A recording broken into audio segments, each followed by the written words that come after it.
This is Optimal Living Daily, episode 1497. If it's important, learn it repeatedly, by Cain of Raptitude.com. And I'm Justin Malik. Welcome back to Optimal Living Daily, or the OLD podcast, where I read to you from some of the best blogs I can find and get permission from, covering self-help, minimalism, productivity, anything that I think is worth your time. Before we get to it, why settle for 7% returns from your 401k? Whether you're an experienced investor or new to the game, our friends at the Motley Fool want to help you find great stocks. That's why they've created a report on a group of 5 stock picks for the next generation of investors. And it's free for all Optimal Living Daily listeners at fool.com/Optimal Living Daily. That's FOOL.com/Optimal Living Daily. And I have that linked in this episode's description. For now, let's get right to it and start optimizing your life. If it's important, learn it repeatedly, by Cain of Raptitude.com.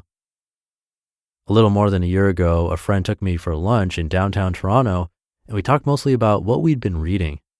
Immediately afterwards, she marched me to a nearby bookstore and insisted I buy Cal Newport's Deep Work.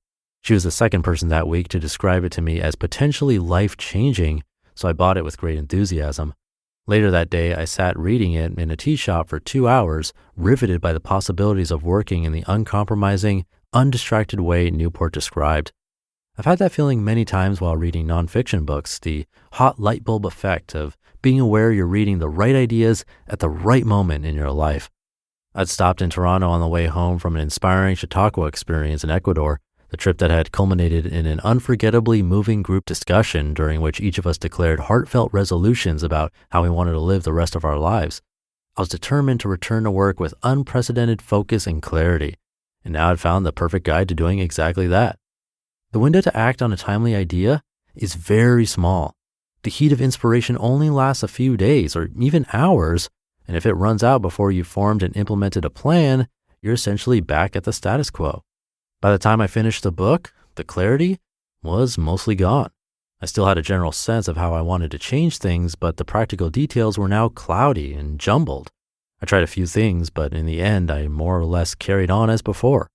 I'm sure the Germans or the Japanese have a word that means precisely life-changing ideas that do not change our lives because we only read about them once, agree enthusiastically, and then forget them before we act on them. If not, we could use one. How many times has your mind been set ablaze by a profound truth from a book, podcast, article, or a speech, only for the idea to fade before you could do anything with it? How many millions of people read Stephen Covey's 7 Habits of Highly Effective People 8 or 10 or 25 years ago, agreed with it wholeheartedly, and never became highly effective in any of those ways? Alain de Botton, in another wonderful book I read and immediately forgot, identified the problem, or at least a major part of it.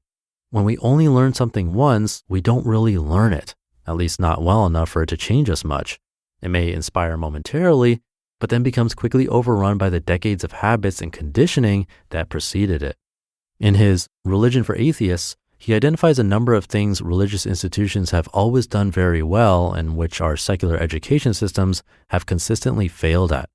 When it comes to teaching important ideas, religion makes extremely effective use of repetition.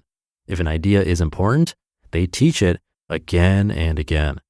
From his article based on this aspect of the book, quote, "For them, it was absurd to imagine ever learning anything if you went through it only once.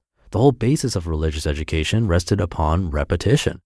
5 times a day as a Muslim, one was to rehearse the central tenets of Islam. 7 times a day as a Christian Benedictine monk, one was to revisit the lessons of Scripture. As an Orthodox Jew, 300 days a year were marked out for commemoration and ritual repetition of ideas in the Torah, while as a Zen priest, one would be inducted to sit cross-legged and meditate up to 12 times between daybreak and nightfall." End quote. Setting aside any reservations about what they teach, religious systems have long emphasized what the secular world tends to overlook. If it's important, it warrants learning repeatedly. By contrast, de Botton writes, quote, "Modern education adheres to an implicitly bucket-like theory of the mind. One pours in the contents and, bar accidents, they'll stay there pretty much across a lifetime. That's why we'll think nothing of earnestly declaring a book a favorite and deigning to read it only once," end quote. Bringing a truth to mind repeatedly gives it an enduring, three-dimensional existence in your head by reaching you in every mood and every context, in every season, both at times when you're enthusiastic about it and when you're tired of hearing it. If you've ever read a book a second time, you may have noticed that it's an entirely different experience from the first time. It doesn't feel redundant or repetitive. Instead, it feels like gaps are being filled in. Different details strike you as important. The points that you do remember now have the benefit of context, and much of it seems entirely new. I'm sure I've said to many people that deep work had a major influence on me. It did, but that influence didn't quite extend to my behavior, just to my ideals. The ideas weren't in my mind frequently enough. It is extremely important to my ideals. The dense, undistracted, boundaries-first working style described in the book is exactly how I want to operate. So in my case, it warrants a second read and a third read, perhaps many more, as I implement its increasingly familiar ideas. This level of repetition wouldn't cost much if, say, every 10 books I reread this one instead of starting a new book, and it would undoubtedly change my life. That's just me, though. For you, the great idea that got away might be in a different vein entirely. You may have taken a simple living course that felt perfect for you, but didn't change your lifestyle. Maybe you loved Julia Cameron's The Artist's Way, but never made it past week 2. Or perhaps it was a spiritual text after all, the Tao Te Ching, the Dhammapada, the Gospels.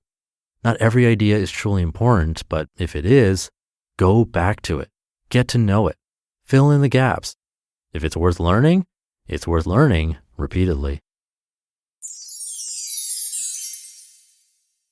You just listened to the post titled, If It's Important, Learn It Repeatedly by David Cain of Raptitude.com.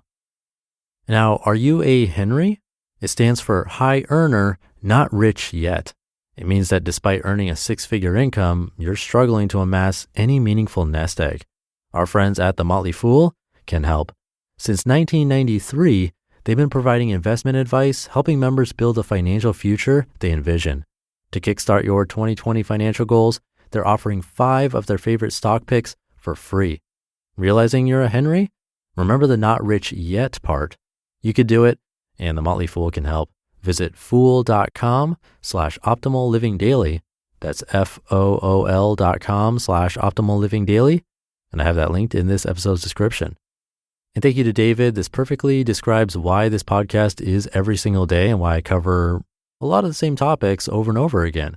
It's because we need to hear it over and over again to change our ways. My business partner, Lee, talks about this a lot. For him, this is mindfulness practice. Listening to the podcast is his way of digesting this info. And over time, weeks, months, maybe even years, this stuff really starts to make a big impact. So thank you for sticking around here and listening every single day. I hope it's making an impact on your life like it is on mine.